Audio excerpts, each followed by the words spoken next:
माननीय प्रधानमंत्री जी का आदरणीय बोलना पड़ेगा ना।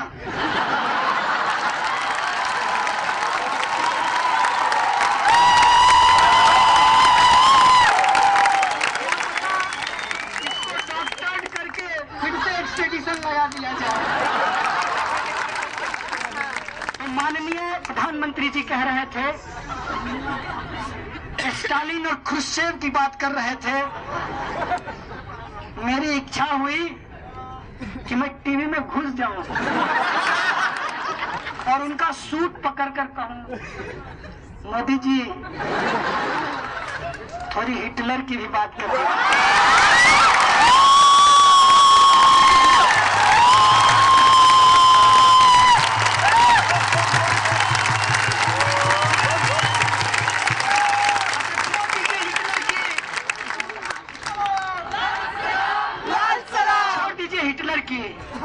मुसोलिनी की बात कर दीजिए, जिसकी काली टोपी लगाते हैं, जिससे आपके गुरुजी गोलवलकर साहब मिलने गए थे और भारतीयता की परिभाषा जर्मन से सीखने का उपदेश दिया था। तो हिटलर की बात, खुर्शचेव की बात, प्रधानमंत्री जी की बात, उसी वक्त योजना की बात हो रही थी। मन की बात करते हैं, सुनते नहीं।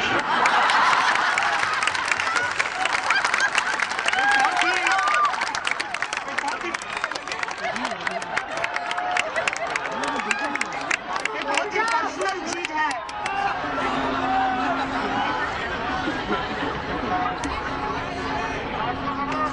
मेरी माँ से आज लगभग 3 महीने के बाद मेरी बात हुई है। मैं जब भी जेएनयू में रहता था, मैं घर बात नहीं करता था। जेल जाके एहसास हुआ कि बराबर बात करनी चाहिए। आप लोग भी करते रहिएगा अपने घर वाले से बातचीत।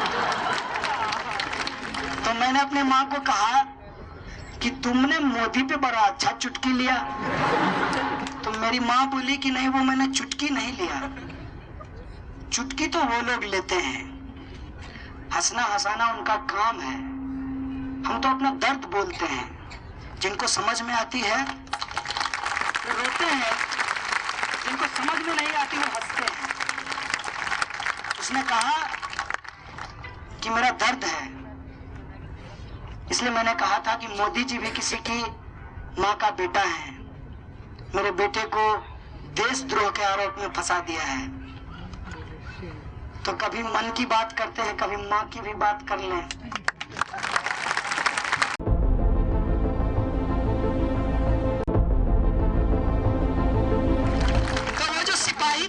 बातचीत हुई और जो भी मैं अनुभव कहूंगा वो बस बातचीत का हिस्सा है।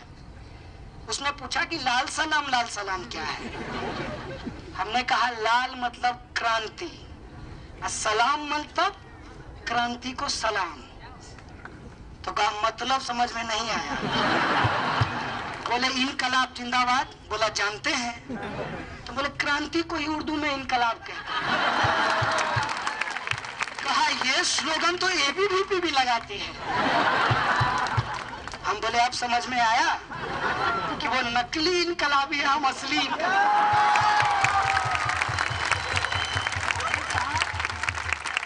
बताइए कि आप लोगों को बहुत सस्ता सब कुछ जेएनयू में मिला है। हम बोले एक बात बताएं। बोला बताइए। बोले आपके साथ ऐसा क्यों नहीं हुआ कि आपका अभी जो हालत है, क्योंकि वो 18 घंटे ड्यूटी करता था, मैंने देखा उसको, और आपको ओवर टाइम मिलता है? बोला नहीं। तो बोले कहाँ से लेते हैं? बोला यही होता है ना जिसको आप करप्शन कहते हैं। बोले अच्छा। तो जितना भत्ता मिलता है, अब वर्दी के लिए उनको 110 रुपया मिलता है। इतने में तो आप बताइए अंडर गारमेंट्स ना है, वर्दी का। ये बात वो खुद सिपाही बोल रहा है। हमने कहा इसी से तो आजादी चाहते हैं, भुखमरी से, भ्रष्टाचार से।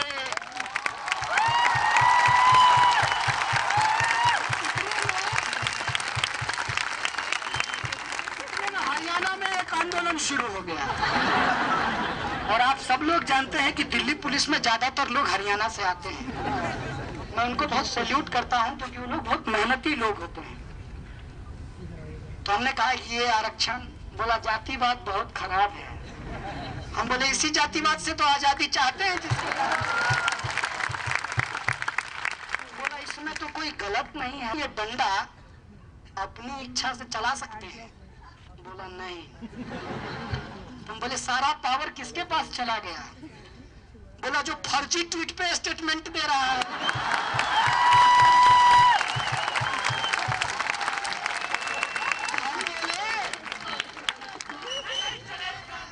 हम बोले हम इसी फर्जी ट्वीट करने वाले जो संघी लोग हैं उनसे आजादी चाहते हैं। सच कहें तो अब ऐसा लगता है कि हम और तुम एक साथ खड़े हैं। तो बोला हम सोचे थे कि तुम आओगे तो बहुत पीटेंगे, लेकिन तुमसे बात करके मेरी इच्छा हो रही है कि मैं उनको जाकर के पीट दूं। गंभीर बात कहा है उसने, और मैं इस पे ध्यान दिलाना चाहता हूं मीडिया के माध्यम से पूरे मुल्क के लोगों को। सिपाही ने जो मेरी तरह एक आम परिवार का लड़का है, जो मेरी तरह पीएचडी वो भी करना चाहता था, लेकिन उसको जेएनयू नहीं मिला, जो मेरी तरह इस देश की व्यवस्था को समझकर लड़ाई को लड़ना चाहता था, साक्षर और शिक्षित का फर्क समझना चाहता था, आज पुलिस की नौकरी कर रहा है। यहाँ जेएनयू खड़ा होता है, इसीलिए आप जेएनयू के आवाज को दबाना चाहते हैं कि एक कमजोर आदमी पीएचडी ना कर सके।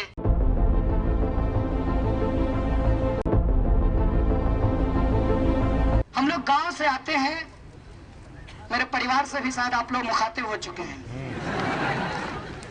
तो हमारे यहाँ रेलवे स्टेशन पे जिसको टीसन कहा जाता है, वहां पर जादू का खेल होता है। जादूगर दिखाएगा जादू, बेचेगा अंगूठी, मनपसंद अंगूठी, और जिसकी जो इच्छा है वो अंगूठी पूर्ण कर देगी, ऐसा जादूगर कहता है। इस देश के भी कुछ नीति निर्माता हैं, वो कहते हैं काला धन आएगा, हर हर मोदी, महंगाई कम होगी, बहुत हो गई, सही मत सही है, अब की बार ले आइए, सबका साथ सबका विकास। वो सारे जुमले आज लोगों के जहन में हैं। हालांकि हम भारतीय लोग भूलते जल्दी हैं, लेकिन इस बार का तमाशा इतना बड़ा है कि भूल नहीं पा रहे हैं। तो कोशिश ये है कि उन जुमलों को भुला दिया जाए, और ये जुमलेबाज कर रहे हैं।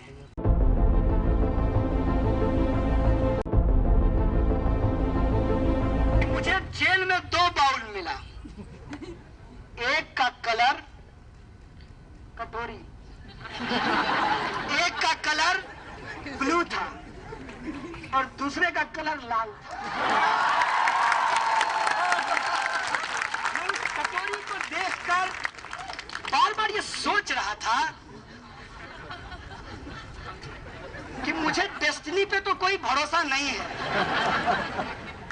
भगवान को भी नहीं जानते हैं, लेकिन कुछ अच्छा इस देश में होने वाला है कि एक साथ लाल और ब्लू कटोरी है।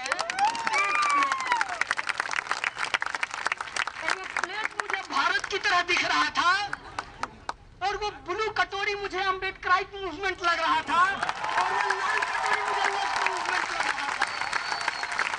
और मुझे लगा कि अगर इसकी यूनिटी इस देश के अंदर बना दी गई, सच कहते हैं अब नो मोर देखते हैं, बेचने वाले को भेजते हैं, बेचने वाला नहीं चाहिए, सबके लिए जो न्याय सुनिश्चित कर सके, हम उसकी सरकार बनाएंगे। सबका साथ सबका विकास हम सचमुच स्थापित करेंगे, ये हमारी लड़ाई है। जेल में कड़ा पहरा था,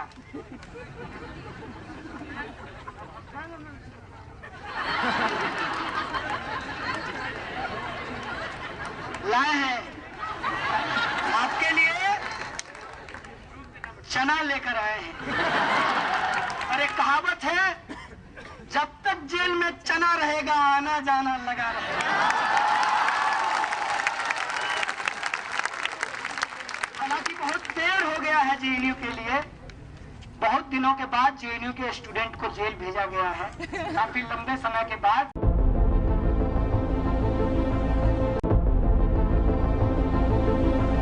एक सवाल हमने पूछा, कुछ लोग 3-4 कांस्टेबल जेल में मुझे पूछे कि सच में नारे लगाए हो? हम बोले सच में लगाए हैं।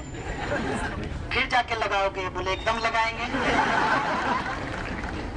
बोले फर्क कर पाते हैं कि रेशनैलिटी खत्म हो गई?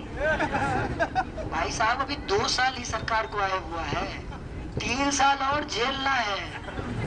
इतनी जल्दी यह देश अपनी रेशनैलिटी लूज नहीं कर सकता है, क्योंकि देश के 69% लोगों ने उस मानसिकता के खिलाफ वोट दिया है। इस बात को केवल 31% लोग, और उसमें से भी कुछ आपके जुमलेबाजी में फंस गए। कुछ को तो आपने हर हर कह के ठग लिया, आजकल अरहर से परेशान है।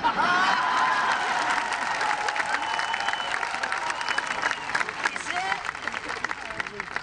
आप अपनी हमेशा के लिए जीत मत समझिए।